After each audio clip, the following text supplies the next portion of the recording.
Este caminho é cor-de-rosa e é de ouro. Estranhos roserais nele florescem. Folhas augustas, nobres, reverdecem. De acanto, mirto, sempiterno louro. Neste caminho encontra-se o tesouro, pelo qual tantas almas estremecem. É por aqui que muitas almas descem ao divino e fremente sorvedouro. É por aqui que tantas almas descem, passam trêmulas sonhando, neste celeste e límpido caminho, embebedados do sinistro vinho, ensanguentados da tremenda guerra. Eu tive uma infância muito pobre, muito destituída, e desde a infância eu aprendi com uma avó, a mãe de minha mãe, muitas coisas sobre o nosso passado de sofrimento e de escravidão neste país. Desde pequeno eu fui um inconformado com a situação de falta de apoio que aquela população saída do cativeiro não mereceu das classes dominantes. Assim que, mesmo inconsciente de toda a extensão e dos estratagemas da classe dominante para manter dominado o chamado povo recém-liberto, eu sempre fui um indignado, desde a minha infância. O Abdias é filho de pai e mãe mineiros. O pai dele era de Formiga e a mãe era de a cidade que hoje é Uberlândia, na época que se chamava Uberabinha. E o Abdias é o segundo dos 7 filhos desse casal, José Ferreira do Nascimento, seu bem-bem, e a dona Josina, Georgina Ferreira do Nascimento, que era doceira. Ele conta sempre com muito carinho que ele passava muitas noites junto com ela num tacho de cobre, enorme tacho de cobre, mexendo com colher de pau, ajudando ela a fazer os doces. Desde pequeno, desde a escola das primeiras letras, eu já sentia essa exclusão. Eu sou de Franca, no estado de São Paulo, e via que na hora de fazer aquelas festinhas de fim de ano, onde sempre tinha uma declamação, tinha a montagem de alguns diálogos, algumas coisas, nunca negro era aproveitado. E a mãe dele também era ama de leite. Em várias ocasiões, eles a acompanhavam até fazendas próximas à cidade. Nós estamos no início ainda do tempo da liberdade, né? Na verdade, somente 30 anos de abolição da escravatura, e com os imigrantes italianos substituindo a mão de obra antes escravizada, em grande parte. Então ele lembra de várias cenas, né, desse tipo, quando acompanhava a mãe nessas fazendas. Ele lembra muito do pai dele, músico, tocava violão, acompanhava o cinema mudo, né, numa banda que tocava, né, músicas para acompanhar os filmes. E tinha um grupo que tocava na própria casa serenatas, valsinhas, as valsinhas tradicionais da época, chorinhos. Quando ele se formou no Ateneu Francano, em 1926 ou 27, com 14 anos, ofereceram a ele um emprego de guarda-livros rural numa fazenda, e ele iria ganhar um salário melhor do que qualquer um da família dele. Ele iria poder ajudar a família dele, inclusive. Mandaram um vagão, né, uma carroça, E na parte de traseira tinha gradeados com galinhas, tinha cabras, tinha suprimentos que eles haviam comprado na cidade, e aí na volta para a fazenda passaram para buscá-lo com sua trouxinha de roupa, etc., para ir lá para esse emprego, e mandaram ele subir lá atrás com os suprimentos das galinhas e as cabras. E ele se recusou, ele disse: eu não podia fazer isso. Aos 14 anos, um guarda-livros que, se fosse branco, teria sido tratado com outra forma de procedimento. Aí jogou as favas esse emprego de guarda-livros já com 14 anos. Foi embora para a grande cidade, né? A capital, São Paulo, se alistou no Exército. Me alistei no Exército, lá em São Paulo, vim do interior para o quartel de Quitaúna, nas imediações de São Paulo. E durante esse período, eu participei, sim, da Revolução de 30 e na Revolução de 32, a favor sempre do lado do Exército, onde eu estava engajado. E fui ferido e depois fui desligado do Exército por um incidente racista na porta de um bar em São Paulo. Ele e o companheiro dele, Rodrigues Alves, foram, época de carnaval, para uma boate, né? E o guarda, o porteiro, mandou entrar pela porta dos fundos. E os dois se recusaram a fazer isso, e aí deu uma confusão, e acabou que o próprio delegado da Ordem Política e Social, na época, que morava ali, acabou descendo, entrou nessa confusão, nessa pancadaria, etc. E os dois, então, foram presos, apanharam muito, foram presos lá na prisão em São Paulo, Rua Guzmão, parece, e eles foram excluídos do Exército.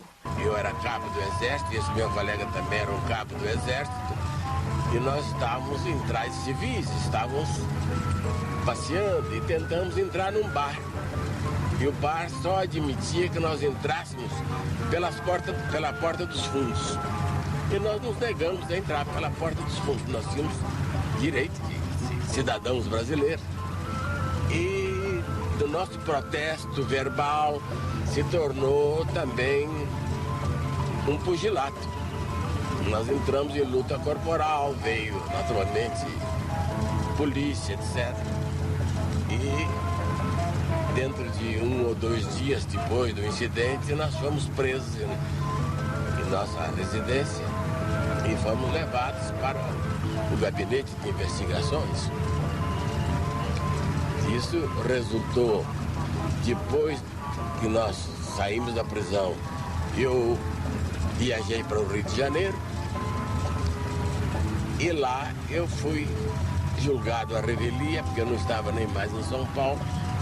E daí resultou que eu tive que cumprir pena. Depois de muitos anos, eu fui novamente encarcerado e preso na penitenciária de São Paulo. Em várias ocasiões, protestou de diversas formas contra situações de discriminação que ele encontrou, barbearias que não atendiam, ou bares ou lojas onde era mandado entrar pela porta dos fundos. Nessa mesma época, ele conhece um grupo de poetas, ele junto com esses poetas forma um grupo chamado Santa Irmandad Orquídea, que era composto de 3 poetas e intelectuais, escritores argentinos, Efraín Tomás Bo, Juan Raúl Young e Godofredo Iomi, e 3 brasileiros, que eram Gerardo Melo Mourão, Napoleão Lopes Filho e o Abdias. Fizemos aí uma longa excursão pelos países da América do Sul. Eu, em Lima, eu assisti uma peça que me calou fundo. foi O Imperador Jones, de Eugênio O'Neill. Esse espetáculo foi fundamental na minha vida. Lá o Imperador Jones era um branco que se pintava de negro para fazer o papel principal. Daquele momento em diante, dentro de mim, nasceu essa convicção de que eu estava destinado a fazer um teatro negro no Brasil. Ele ainda vai passar pela Argentina, onde nesse próprio teatro de onde veio esse ator, o Teatro del Pueblo, em Buenos Aires, ele passa um ano numa espécie de estágio, vamos dizer, e aprende, né, muito sobre teatro, no sentido tanto da parte de atuação artística, como direção e dramaturgia. Quando chega em São Paulo, ele está condenado pela Justiça Civil por causa daquele incidente de resistência ao racismo anterior e vai para a penitenciária do Carandiru. E num período de 2 anos que ele está no Carandiru, ele cria o Teatro do Sentenciado, dentro da penitenciária, que foi uma experiência onde os presos escreviam seus próprios textos e encenavam, havia grupos musicais, apresentações musicais, e também ele participa na fundação do Jornal dos Presos, dentro da penitenciária.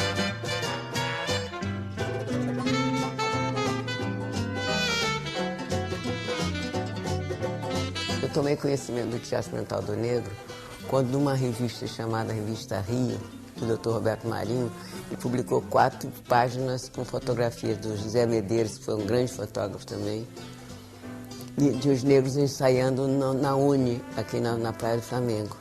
E eu queria ser atriz, não sabia como começar, onde fazer e tal, porque não existia atores negros, né? Então eu fui ali que eu conheci Abdias. Ele tinha fundado o Teatro Negro, eles estavam ensaiando uma peça que era para... com a peça do Eugênio O'Neill. Estavam ensaiando, então o único papel feminino da peça eu fiz. Na verdade, o Teatro Experimental do Negro, fundado em 1944, tinha muitos outros objetivos, além desse de integrar o negro na cena nacional. Ele nasceu para, primeiro, contestar a legitimidade dessa estética brasileira, que é uma estética branca europeia. Assim que ele nasceu exatamente para sustentar uma luta contra esses estereótipos, sobretudo esse colonialismo cultural do Brasil. Não tinha dinheiro para pagar os direitos autorais. Então, o Abdias mandou uma carta para o Eugênio O'Neill, que era então genro do Charles Chaplin, que nós éramos um grupo, queríamos montar a peça dele, deu os direitos de montar as peças dele.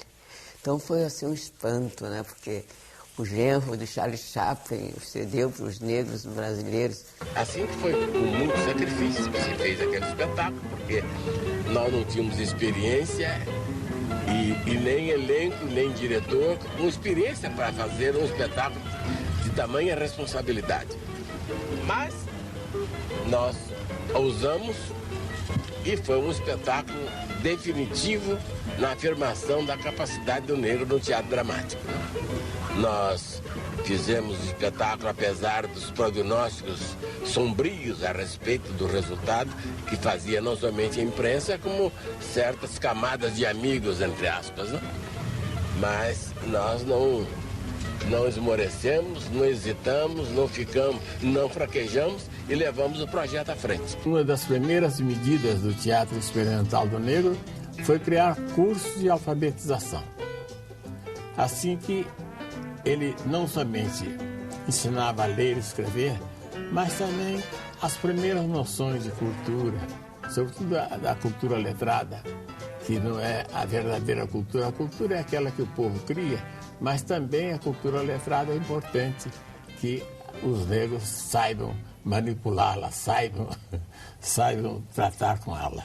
Teve importância para mostrar que nós seríamos capazes, porque então faziam montagens de peças com quando precisava de um personagem negro, quase sempre Pai João, Mãe Maria e o Moleque João, sempre aquela mesma coisa de sempre, pintavam um branco de preto e para fazer uma caricatura, né? Não era simplesmente o problema de um ator ter a pele negra. Era produzir no palco também os problemas existenciais da população negra. Era também tratar desses assuntos na cena brasileira. O teatro experimental, no seu início, atraía principalmente mulheres trabalhadoras domésticas. Associado ao trabalho do teatro, havia também toda uma iniciativa voltada para a questão da aquisição de escolaridade, vindo desde questões ligadas à alfabetização, que era algo extremamente importante, mais do que hoje até na comunidade negra naquele momento. Associado também a essa movimentação teatral, havia toda uma mobilização no sentido de realização de congressos de pessoas negras, tanto no Rio de Janeiro como em São Paulo. O Teatro Experimental do Negro ajudou a organizar a Convenção Nacional do Negro, que teve sessões em São Paulo e também no Rio de Janeiro. Apresentaram uma série de reivindicações para a Constituinte, através do senador Hamilton Nogueira. O jornal Quilombo, que era o jornal do Teatro Experimental do Negro, abria as suas páginas a candidaturas de todos os partidos políticos. A mesma postura que o Abdias vai ter também nos anos 80, quando ele volta do exílio e, diante da nova democracia, vai sempre encarar a luta contra a discriminação racial como uma questão suprapartidária.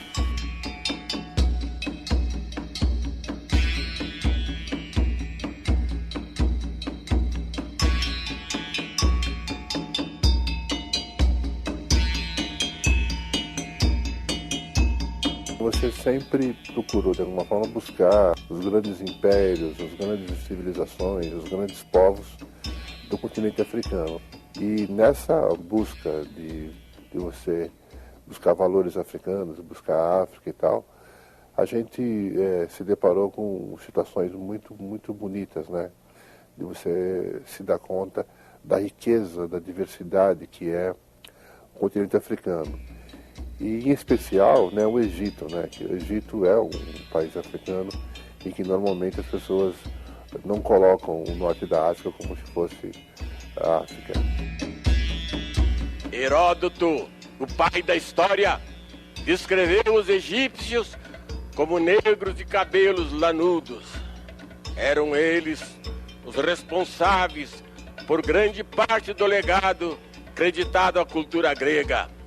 Das artes e da literatura, à filosofia, medicina e matemática, sem esquecer a invenção da escrita, por eles atribuída ao deus Tote. A influência egípcia é assinalada pelos próprios gregos, seja com seu reconhecimento explícito, seja pelo interesse que sempre manifestaram em atravessar o Mediterrâneo para estudar no Egito. Abdias foi uma das pessoas que resgataram a cultura brasileira, tendo por base a matriz africana, trazendo à luz a contribuição africana na formação cultural brasileira.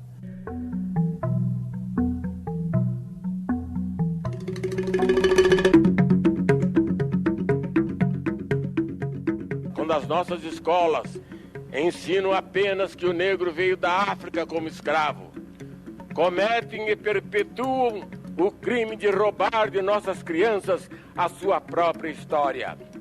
Pois a história da África é o retrato do povo que durante 4/5 da existência do Brasil constituiu mais de 2/3 de sua população e que ainda hoje compõe uma maioria minorizada. Até hoje, nossos livros didáticos contam balelas, como aquela de que o africano aceitava a condição escrava. Ora, a história da escravidão no Brasil é a crônica da constante e multifacetada resistência dos africanos.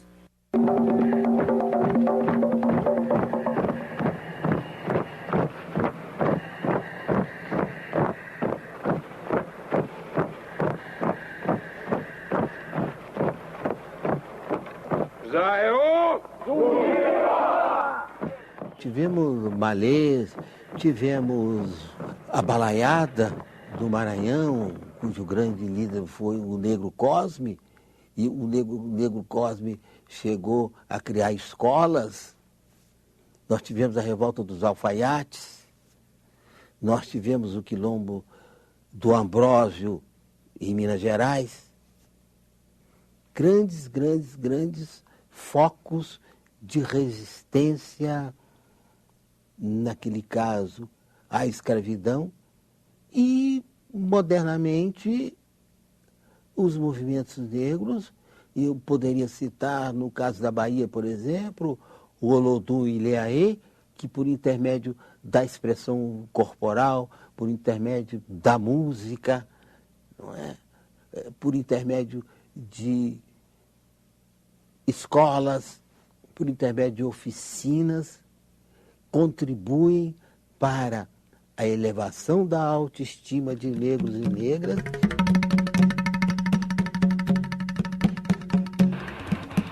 Sou me livro, se lutas em tese final. Se nenhum nois e fugir,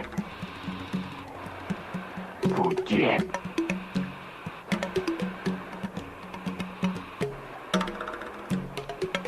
Não teres e fugida, não.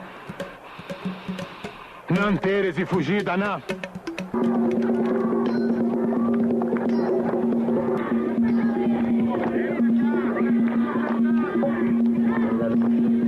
O Quilombo dos Palmares, ele era habitado e resistiu por mais de 100 anos e habitado por negros, não negros, indígenas. Ou seja, era uma espécie de uma república onde ali habitavam em comunhão aqueles formadores da nossa nação brasileira nos dias de hoje.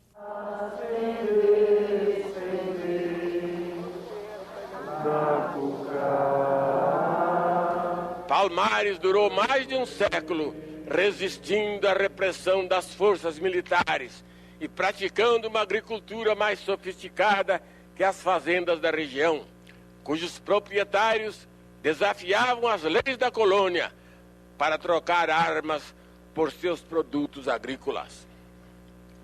Destruído em 1694 pelo maior exército reunido no Brasil antes da independência, Palmares legou-nos aquele que não é apenas o maior herói negro, mas o maior herói brasileiro. Zumbi, o general e líder político que soube conduzir seu povo na mais bela e inspiradora jornada pela liberdade jamais empreendida neste país. 20 de novembro é a data que foi assassinado o grande líder, aquele que sempre lutou, peleou, que foi Zumbi dos Palmares, né? E que inclusive criou os quilombos. Por isso que a gente fala que a nação negra, na verdade, é descendente da nação quilombola, né? Pega uma sociedade de igual, onde brancos e negros tinham direitos de oportunidades no mesmo nível.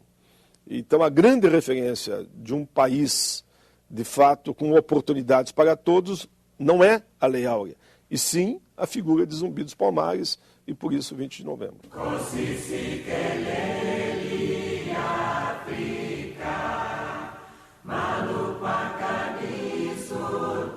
Há quilombos em todo o Brasil.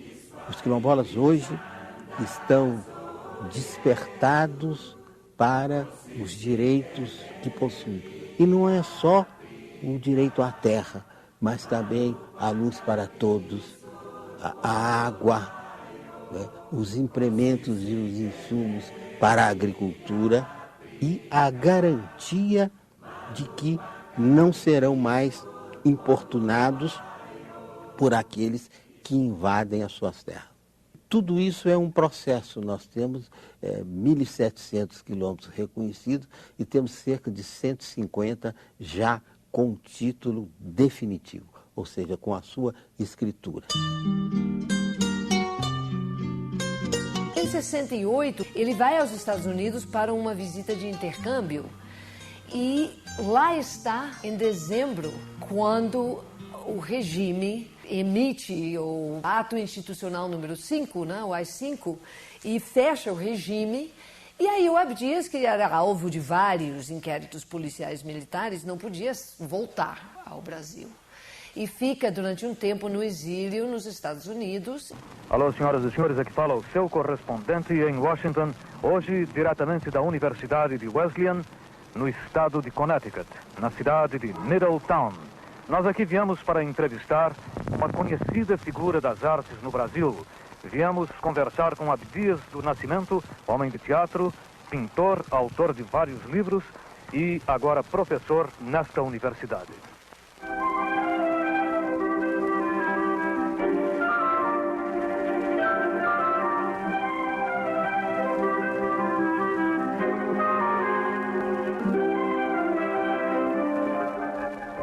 Abdias, como aconteceu você, um homem tão ocupado, um artista cheio de atividades diferentes, como aconteceu de você vir para os Estados Unidos?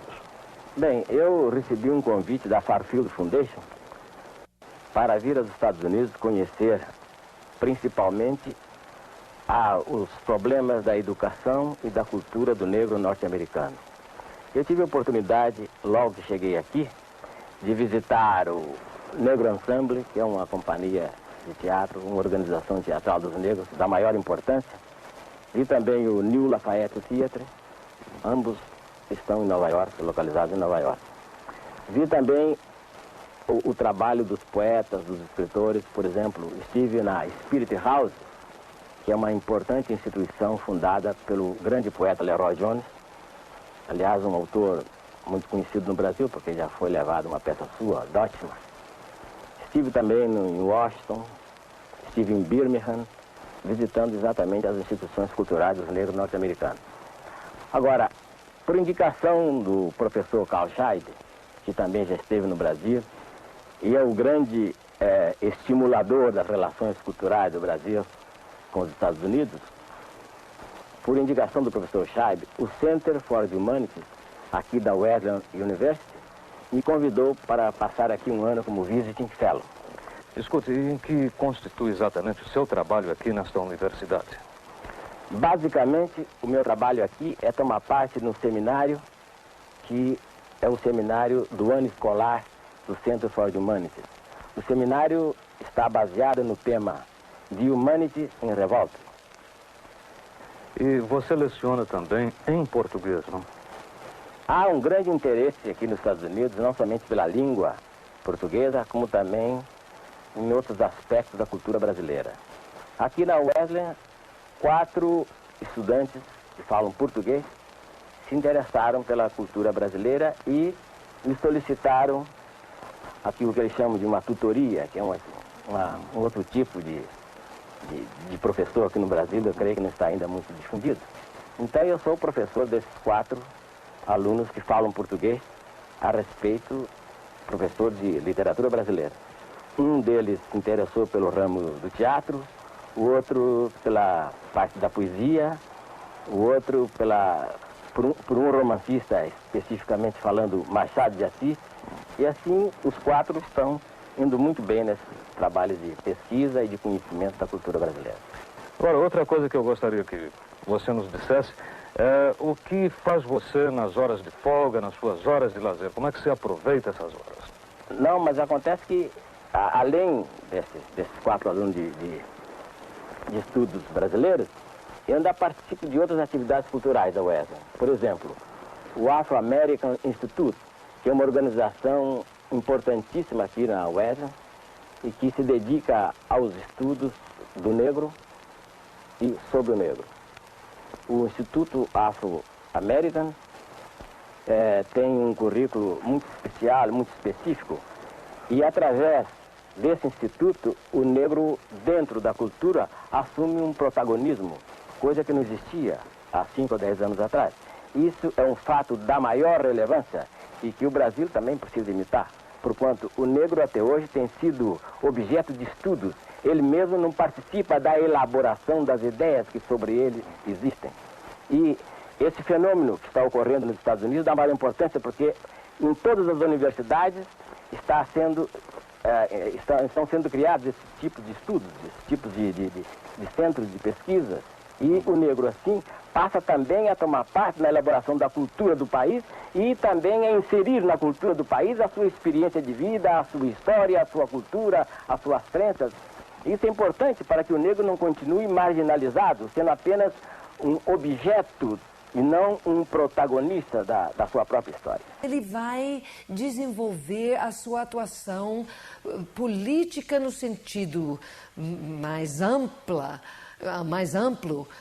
no sentido internacional, no contexto internacional do panafricanismo, que é os movimentos negros de vários países, inclusive ligados com a luta pela libertação das colônias, ainda colônias, né, africanas, que estão buscando sua independência, e os movimentos de libertação, e vai levar ao palco internacional do pensamento e da atuação política africana a denúncia da discriminação racial no Brasil. Nesse período, ele desenvolve tanto a sua própria pintura, que em 68 também, um dos poetas da Santa Irmandade, o Efraim, diz para ele: ô Abdias, você está aí nesse projeto de arte negra e tudo, mas cadê você? Por que você não faz sua própria criação artística? E o Abdias começou a pintar antes de ir para os Estados Unidos, mas lá nos Estados Unidos é onde ele vai desenvolver essa sua atuação artística, pintura, e expõe em várias universidades, centros culturais e museus. E levei aqueles desenhos que eu tinha feito, aqueles quadros que eu tinha feito, assim, embrulhados aqui debaixo do braço, e fui embora para o exílio. E lá, em Nova York, eu mostrei, fizeram questão lá, uns amigos e coisa, de fazer uma pequena exposição dele lá numa pequena galeria do Harlem. Enquanto isso, eu continuei lá em Nova York, aquela experiência de pintar. E aí eu comecei a sentir mais segurança, mais força, minha capacidade de mexer com os materiais, com o óleo, com o acrílico, foi aumentando, etc. E eu fui, assim, sem querer, me tornando um pintor. Eu sem saber, nunca ter tido nenhuma competência pictórica, acabei pintando tanto quadro. É porque alguma coisa me ajudava. E eu acredito firmemente que eu pintava os orixás porque eles me inspiravam e me ajudavam.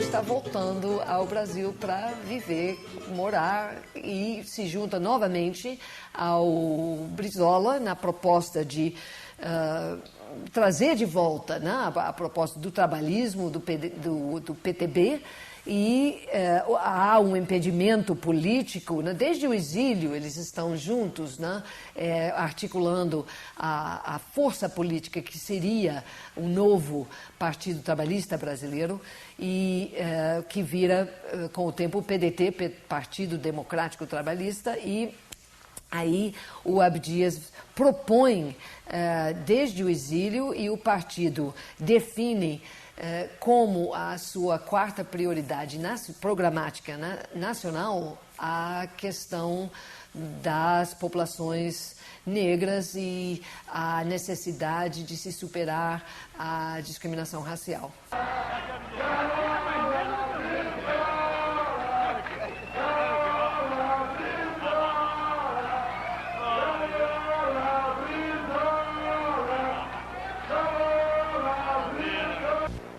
Como companheiro Darcy, candidatos do nosso partido, do Movimento Negro, candidatos dos partidos aliados, também do Movimento Negro, meu querido e inconfundível Abdias do Nascimento. Vocês sabem o quanto eu me sinto feliz aqui. Eu me sinto profundamente à vontade quando eu os vejo lutar pela emancipação e pela igualdade do povo negro em nosso país. Eu cumpri essa trajetória e vocês me ajudaram muito, principalmente o companheiro Abdias, naquelas horas tristes e intermináveis do exílio, a compreender toda essa tragédia de injustiça e de desigualdade, de exploração e também de discriminação. Vivo hoje a honra, o conforto de poder proclamar que foi o nosso partido, a nossa corrente política, que, ao se reorganizar em nosso país, já na fase final do regime militar, levantou com uma força que ainda não conhecia o nosso país, assumiu na sua totalidade a causa dos nossos irmãos negros. Queremos saber por quê, de onde vem, como é que se mantém ainda essa atitude discriminatória. Quando dizem, pega o ladrão, logo a polícia corre atrás do negro e deixa o branco que roubou inteiramente a sua vontade. Abdias é, em muitos sentidos, um pioneiro do movimento negro contemporâneo.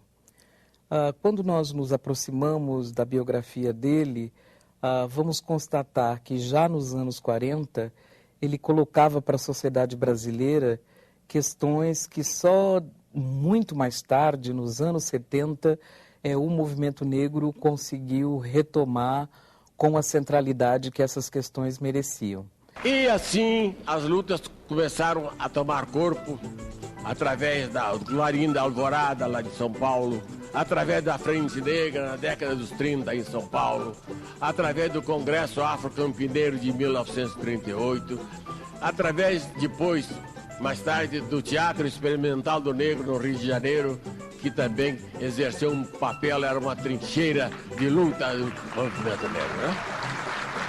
E ali houve vários eventos, várias realizações importantes, como o Comitê Democrático Afro-Brasileiro, a Convenção Nacional do Negro, que se reuniu em 45 em São Paulo, onde pela primeira vez se advogou a definição do racismo como crime de lesa pátria e também as políticas públicas de amparo à população afro-brasileira. Foi ali que se advogou, por exemplo, as cotas para o ensino e para o trabalho.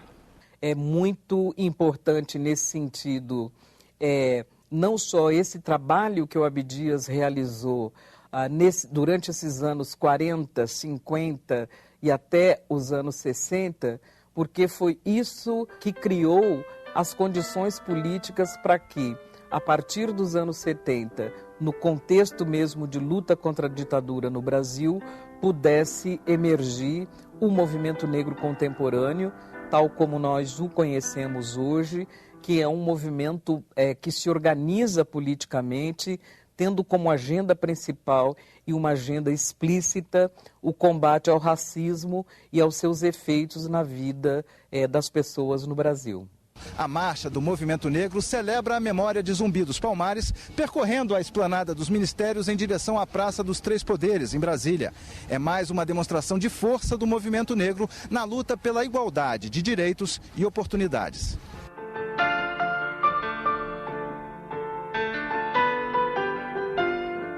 No final da década de 70, o movimento negro resolveu fazer um primeiro protesto em praça pública. Eu me lembro que foi um momento muito preocupante, né? Quem liderava isso era o Milton Barbosa, o Eduardo de Oliveira, o Rafael Pinto, os irmãos Prudentes, enfim. Havia uma parte da juventude que dizia, não, nós temos que ir para a rua. Chega de ficar fazendo denúncia em lugares fechados. Escolheram nada menos do que a escadaria do Teatro Municipal. Se lançou um movimento negro unificado, que era para protestar contra a morte de um trabalhador da Zona Leste, que veio sido assassinado, torturado pela polícia, e a proibição, ou seja, o episódio também muito triste, da proibição de jovens negros de frequentarem uma piscina de um clube chamado Tietê, em São Paulo. Os mais antigos estavam muito cautelosos, porque, na verdade, era um período de repressão, e havia muita infiltração do aparelho do Estado desses movimentos sociais. O curioso é que a gente, na época, a gente não se dava conta disso, né? Agora, recentemente, com a abertura dos arquivos do DOPS de São Paulo, todos esses episódios, tem até fotografia nossa, o nome das pessoas que participavam das reuniões, tudo relatado. Se nós temos o reconhecimento dos quilombolas, por uma reivindicação do movimento negro, se nós temos a Lei 10.639, que é aquela que determina o ensino de história da África e de cultura afro-brasileira nas escolas de ensino fundamental, conquista do movimento negro.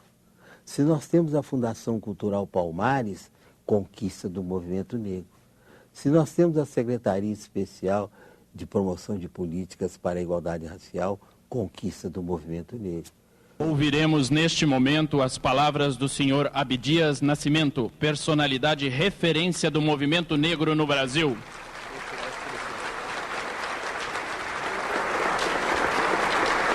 Eu invoco Exu, o Deus da palavra e da comunicação, para que me inspire e me ajude a conter a emoção e possa proferir algumas palavras nesse momento.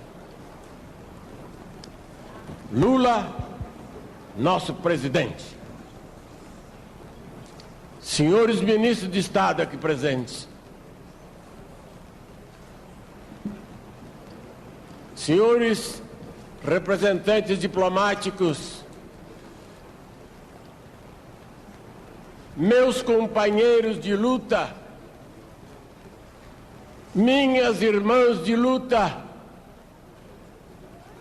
meus irmãos da religião dos orixás,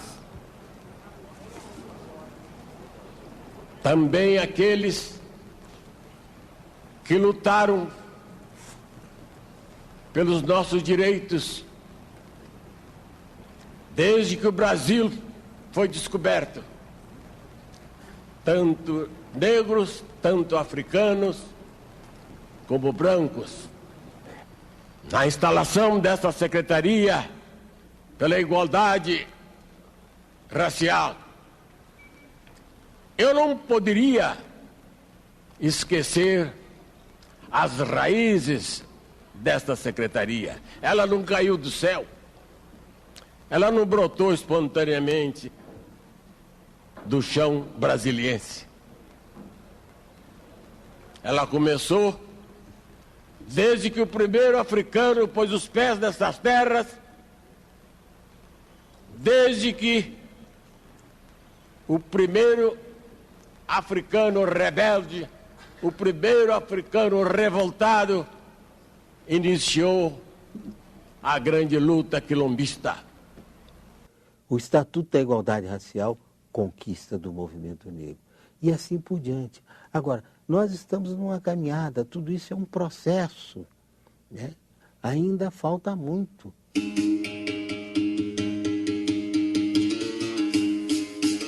sempre preguei que o negro tinha que estar em todos os poderes. Ele devia também estar no legislativo. É assim que eu não somente estimulei a outros negros a se candidatarem a postos no legislativo, e em 83 foi quando eu tive sucesso. Tive 4 anos aí bem agitados e bem produtivos.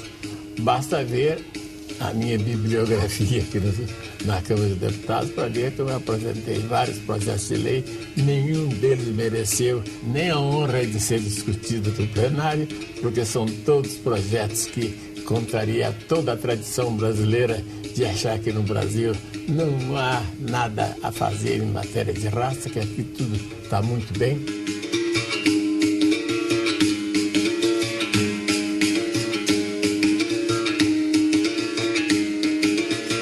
Ainda não é hoje fácil no Brasil você se eleger em cima de uma plataforma voltada para os interesses ou para a defesa dos direitos da população negra. Quer dizer, com todas as mudanças que já aconteceram na sociedade brasileira, esse é um tipo de postulação que, no contexto eleitoral, ainda apresenta muitas dificuldades. No entanto, o partido de Abdias, na época, que era o PDT, tomou isso como uma tarefa sua, viabilizar essa eleição, e assim o fez. Tanto na Câmara dos Deputados como no Senado, os projetos que foram apresentados por Abdias são todos eles voltados para a questão da população negra. Sob a proteção de Olorum, inicio este meu pronunciamento, que é feito não somente em meu nome, mas também do meu partido, PDT, e de toda a bancada pedetista aqui nesta casa. A vitória de Palmares tem se dado antes do plano simbólico, fornecendo aos afro-brasileiros um poderoso referencial, capaz de desmentir todos os estereótipos habilmente forjados para que os negros se mantenham no seu lugar. Pois Zumbi representa o negro, o homem, um ser humano que prefere a morte a aceitar seu lugar de escravo. Mais que isso, ao rejeitar a paz de Gangazumba, Zumbi simboliza o negro que não aceita migalhas, consciente de que a sua é uma luta coletiva que só terá fim com a libertação da totalidade de seus irmãos. Se vivesse hoje em dia, Zumbi teria muitas razões para a tristeza e a revolta, em virtude das condições de vida de seus descendentes e da passiva aceitação por muitos destes da ideologia racista e assimilacionista corporificada no mito da democracia racial.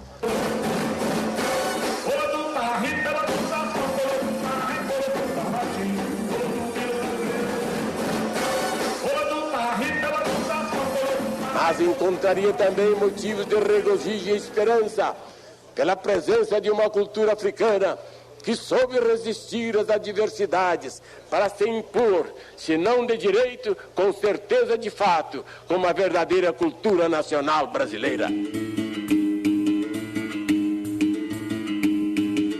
Antes mesmo de se ter no Brasil uma discussão estabelecida sobre as ações afirmativas, sobre cotas raciais como instrumento de política pública, ele já inseria essas questões nos seus projetos e com uma coragem para aquele momento que eu considero admirável, a proposição de ações afirmativas no mercado de trabalho. Essa ação compensatória procura dar possibilidades que o negro se iguale também aos outros setores da comunidade brasileira, os brancos, para falar mais claro, para que ele tenha o mesmo nível dos brancos, para que aí então ele possa competir em igualdade de condições em todos os outros setores, no emprego, no concurso para o Itamaraty, nas escolas superiores da Marinha, do Exército, da Aeronáutica, nas escolas de medicina, nas escolas de advocacia, etc. Né? Porque agora ele tem uma grande desvantagem. Como é que ele pode, por exemplo, fazer um vestibular em igualdade de condições com os brancos, que tem 500 anos de vantagem? Quer dizer, é uma injustiça, é uma desigualdade flagrante, né? E você não pode colocar um corredor que tem as pernas vigorosas e treinadas e bem alimentadas por 500 anos com aquele que tem as pernas atrofiadas, que está com as pernas amarradas. Ele não pode nunca vencer uma corrida desse tipo. É isso que o projeto da ação compensatória, um dos aspectos visa, né? Ele define cotas para emprego, para a bolsa de estudos, para vagas em várias instituições públicas ou privadas. Ele não visa absolutamente colocar os negros nessas condições ou ocupar essas funções apenas por ser negro. Ele tem que ter competência. Mas para ele ter competência, os poderes públicos, pela Constituição, é obrigado a lhes dar condições de se preparar, coisa que não existe agora. A política de cotas, ela tem, a meu ver, duas facetas que são importantíssimas. Uma delas é aquela que suscitou um grande debate nacional a respeito do racismo, do preconceito, da discriminação, né? O grande debate nacional em função do que infelizmente existe ainda em grande parte da sociedade, que é o racismo contra negros e negras. Abriu-se o leque da discussão. De outra parte, a política de cotas permite que negros e negras possam ingressar na universidade. E ingressar mediante a participação no exame de vestibular. As cotas nada mais são do que uma grande denúncia. Uma denúncia de que o nosso país, o Brasil, que nós tanto amamos, esqueceram desses filhos. Essa pátria não amou com igualdade esses diferentes, para dar a mesma oportunidade. Então, o que se precisa é oportunidade, porque a inteligência já existe, a capacidade intelectual aí está. O que precisa, na verdade, é essa grande oportunidade. A cota, ela denuncia, né?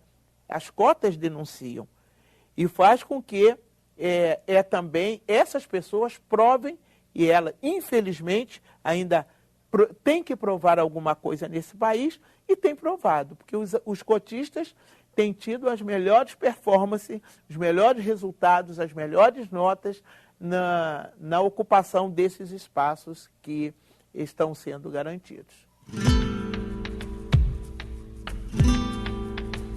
O Estatuto da Igualdade Racial, ele define uma posição do Estado brasileiro na promoção da igualdade a partir de negros e negras.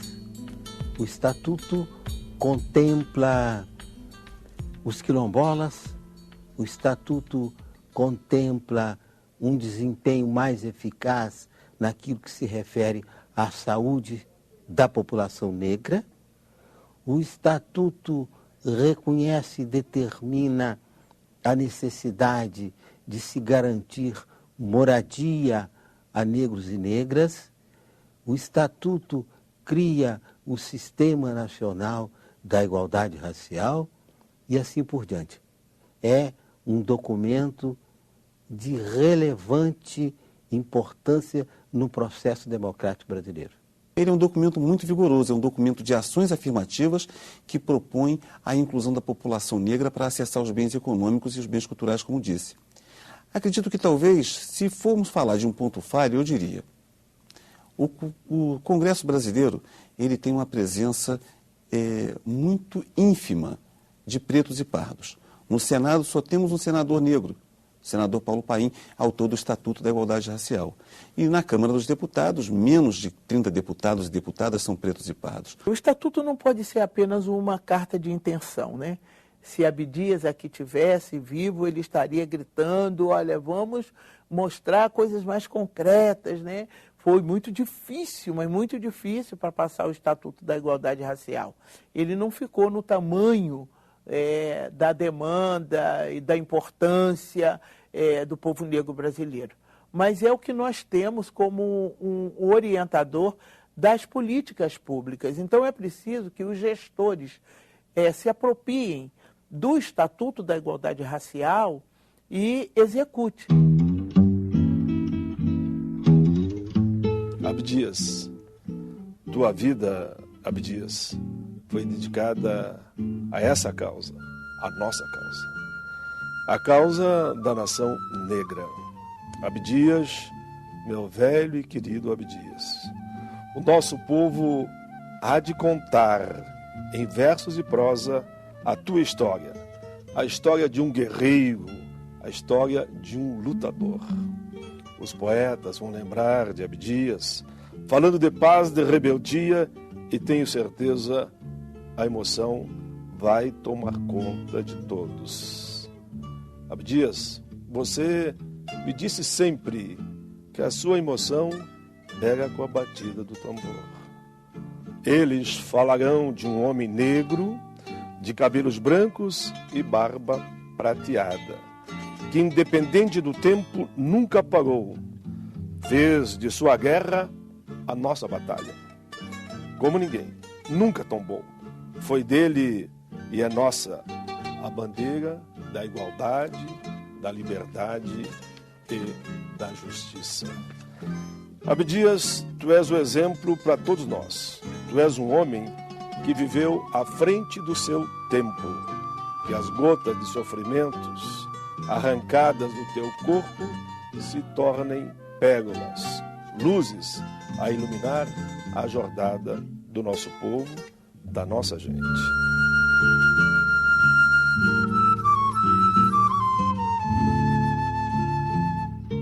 Nós temos assistido à marginalização permanente do negro nos níveis de poder. Mas agora, através dos processos democráticos e baseado na filosofia de cada pessoa um voto, o negro vai conquistar o seu verdadeiro lugar no poder no Brasil. Assim que negros e brancos estejam preparados, nós não vamos mais permitir que se perpetuem as injustiças sociais, a humilhação racial num país construído pelos negros.